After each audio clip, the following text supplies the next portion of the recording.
लोकसभा का चुनावी शोर चल रहा है, तो ऐसे में चुनावी किस्सों की चर्चा होना भी जरूरी है। अब की बार यूपी की सियासत की माहिर खिलाड़ी मायावती ने अपनी राजनीति से एनडीए और इंडिया दोनों को मुश्किलों में डाल दिया है। लेकिन आज हम चर्चा इस चुनाव की नहीं बल्कि मायावती के उस दांव की करेंगे जिसके चलते कभी अटल की सरकार गिर गई थी। साल 1989 लोकसभा सीट बिजनौर, जनता दल से अपने निकटतम प्रतिद्वंदी को लगभग 10,000 वोटों के अंतर से हराकर मायावती पहली बार लोकसभा पहुंची। हालांकि इस चुनाव में मायावती के राजनीतिक गुरु रहे कांसीराम खुद अपना चुनाव हार गए, लेकिन उत्तर प्रदेश में बहुजन समाज पार्टी यानी कि बसपा का प्रदर्शन उत्साहजनक रहा था। राज्य में बसपा को करीब 10% वोट मिले थे। पार्टी बीजेपी के 7.5% वोट को पछाड़ने में कामयाब रही। इस चुनाव में न सिर्फ मायावती का संसद में पहुंचना तय हुआ, बल्कि दिल्ली के राजनीतिक गलियारों में एक ऐसी शख्सियत की एंट्री हुई जिसने देश की सियासत को हमेशा के लिए बदल देने का सपना पाल रखा था।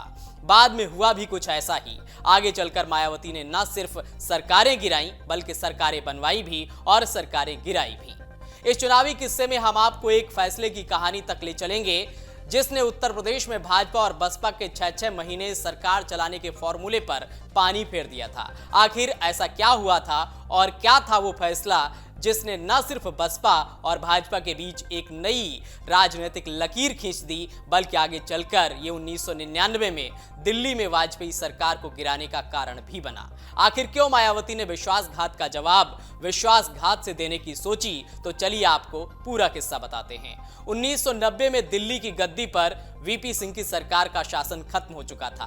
कांग्रेस के समर्थन से चंद्रशेखर को गद्दी मिली थी और इसके साथ ही यह भी स्पष्ट हो गया था कि चुनाव अब बहुत दूर नहीं रह गया है।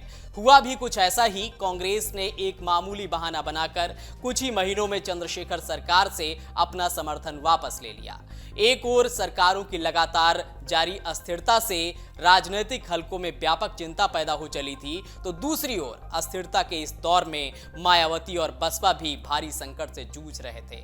मानो मायावती से राजनीति रूठ सी गई हो। उन्होंने 1991 के लोकसभा चुनाव में फिर से बिजनौर और हरिद्वार से चुनाव लड़ा। दोनों जगहों से उन्हें हार का सामना करना पड़ा। मायावती ने नवंबर 1991 में बुलंदशहर से उपचुनाव लड़ा, लेकिन एक बार फिर उन्हें हार का मुंह देखना पड़ा। लगातार हार से हताश मायावती ने 1992 में न केवल अपना निर्वाचन क्षेत्र बदला बल्कि राज्य भी बदलने का फैसला कर लिया। वह चुनाव लड़ने पंजाब के होशियारपुर पहुंच गईं, लेकिन भाग्य ने यहां भी उनका साथ नहीं दिया। एक सियासी जानकार बताते हैं कि लगातार हार और बसपा के खराब प्रदर्शन ने मायावती को गहरे अवसाद में डाल दिया। कांशीराम को छोड़ दे तो बसपा का कोई भी उम्मीदवार चुनाव जीतने में कामयाब नहीं हो सका। हालांकि हालात तब बेहतर होने लगे जब 1993 में विधानसभा चुनाव लड़ने के सपा और बसपा फिर से एक साथ आए। सपा बसपा की इस राजनीतिक जुगलबंदी ने मुलायम सिंह यादव को यूपी की सत्ता पर काबिज होने का मौका दिया। इस नई बनी व्यवस्था में मायावती ने अपने पास कम प्रोफाइल रखी। ऐसा करने की सलाह मायावती को कांसीराम ने खुद दी थी, क्योंकि एक ओर जहां मुलायम सिंह यादव उस दौर में महिला राजनेताओं से सावधानी बरतकर चल रहे थे, तो वहीं दूसरी ओर मायावती किसी भी तरह से राजनीतिक समझौते और मोल भाव को लेकर मुलायम के साथ काफी स्पष्ट और मुखर थी। समय गुजरता रहा। 1996 में उत्तर प्रदेश में विधानसभा के चुनाव हुए। किसी भी पार्टी को बहुमत नहीं मिला और न ही किसी गठबंधन को लेकर बात बन पाई। राज्य राष्ट्रपति शासन की ओर बढ़ चुका था। इस बीच बसपा ने कांग्रेस से नाता तोड़ भाजपा से हाथ मिला लिया। दोनों पार्टियों का मकसद साझा था, मुलायम सिंह यादव और उनकी पार्टी को रोकना। सत्ता में आने के लिए दोनों को एक दूसरे के समर्थन की आवश्यकता का एहसास हुआ। तत्कालीन यूपी बीजेपी प्रमुख कल्याण सिंह की आपत्तियों के बावजूद पार्टी के वरिष्ठ नेताओं को इस राजनीतिक संगम में जीत की धारा नजर आई। हालांकि मायावती के पहले कार्यकाल के अनुभव से मिली सीख के बाद कांसीराम गठबंधन और इसकी शर्तों को लेकर सावधान थे। दोनों पार्टियां मंत्रिपरिषद में बराबर की हिस्सेदारी पर राजी हुईं। स्पीकर का पद बीजेपी के खाते में गया। साथ ही ये भी तय हुआ कि दोनों पार्टियां 6-6 महीने के लिए बारी बारी से अपना मुख्यमंत्री बनाएंगी। राजनीतिक रूप से कांशीराम को मायावती पर काफी भरोसा था। वह अपने गिरते स्वास्थ्य के कारण मुख्यमंत्री नहीं बनना चाहते थे।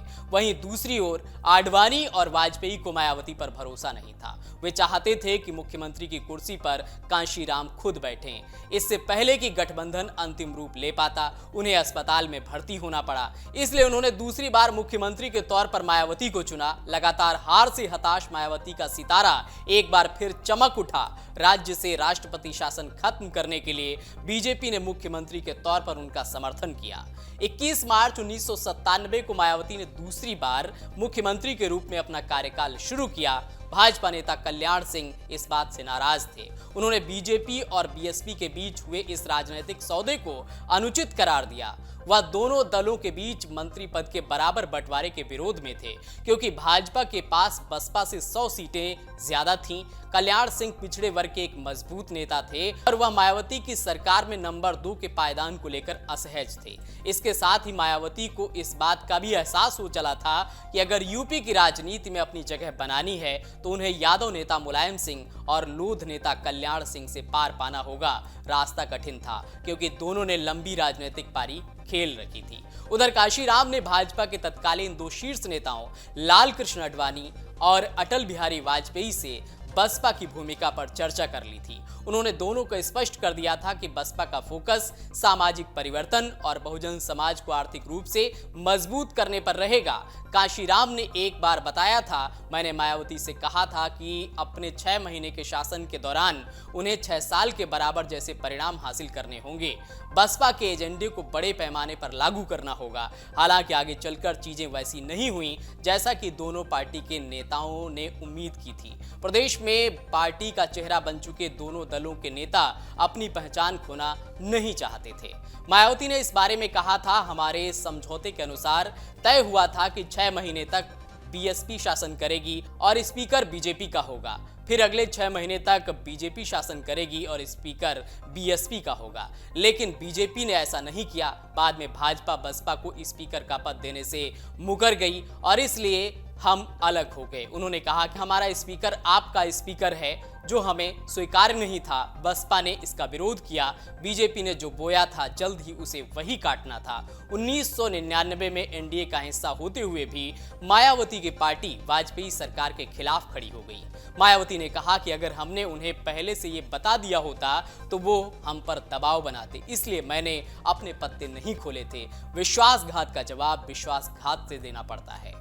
1999 में कांग्रेस अध्यक्ष सोनिया गांधी और तमिलनाडु की मुख्यमंत्री जयललिता के साथ मिलकर वाजपेयी सरकार को गिराने के लिए काम कर चुके सुब्रमण्यम स्वामी बताते हैं कि मायावती के पास 5 सांसद थे, इसलिए मैं उनका समर्थन मांगने गया था। उन्होंने साथ देने का भरोसा दिया, लेकिन इस शर्त के साथ कि मतदान खत्म होने तक आप मुझसे ना मिले। उन्हें डर था कि अगर उन्होंने एनडीए को वोट नहीं दिया तो बीजेपी उनकी पार्टी को तोड़ सकती है। इसलिए मैं मायावती से बिल्कुल नहीं मिला और उन्होंने अपना वादा निभाया। इस प्रकार 3 महिला नेताओं एआईएडीएम के प्रमुख जयललिता, कांग्रेस अध्यक्ष सोनिया गांधी और बसपा सुप्रीमो मायावती ने मिलकर 1999 में वाजपेयी सरकार को गिरा दिया। अगर बसपा के 5 सांसदों का समर्थन एनडीए को मिल जाता तो वाजपेयी सरकार बच सकती थी, क्योंकि संसद की पटल पर अटल सरकार सिर्फ 1 वोट से अपना बहुमत साबित नहीं कर सकी थी। तो ये था वो चुनावी किस्सा जिसके चलते सिर्फ 1 वोट से अटल की सरकार मायावती ने गिरा दी थी। अगर आप ये वीडियो YouTube पर देख रहे हैं तो हमारे चैनल को सब्सक्राइब करें और बेल आइकन को दबाना ना भूलें। अगर आप Facebook पर ये वीडियो देख रहे हैं तो हमारे पेज को लाइक करें।